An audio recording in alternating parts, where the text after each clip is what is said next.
మీనరాశి. ఈ మీనరాశి వారికి అందరికీ కూడా ఏలినాటి శని జరుగుతుంది. మరి అర్ధాష్టమ గురుగ్రహ ప్రభావంగా వీళ్ళంతా కూడా వేరే ఊర్లకు వెళ్ళిపోవడము, వేరే స్థాన భ్రంశము కనబడుతోంది. కాబట్టి ఉద్యోగాల్లో కూడా మార్పులు కనబడుతున్నాయి.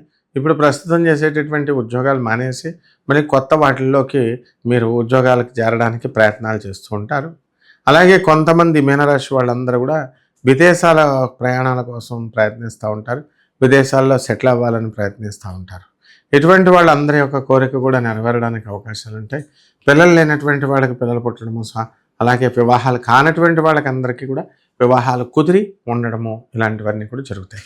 కాబట్టి పరిహారాల దగ్గరికి వచ్చేసరికి ఏలినాటి శనికి జపం చేసుకోండి. మీనరాశి వారు ఏలినాటి శని జపం చేసుకోవడం, శని జపం, శని స్తోత్రాలు, శనికి కిలోంపావు నల్ల నువ్వుల్ని, నల్లని వస్త్రాన్ని ఇచ్చి పేద బ్రాహ్మణులకి శనివారం నాడు ఉదయం 8 గంటలకి దానం చేసుకోవడం, దశమహావిద్యల్లో ఒకటైనటువంటి మహాకాళి అమ్మవారి యొక్క హోమాన్ని మీ ఇళ్లలో చేసుకోవడము, అలాగే జమ్మి చెట్టుకు చుట్టూ నీళ్లు పోసుకోవడం, జమ్మి చెట్టు ప్రదక్షిణాలు చేస్తూ ఓం శనేశ్వరాయ నమః అంటూ చేసుకుంటే బ్రహ్మాండంగా ఉంటుంది. శుభమస్తు.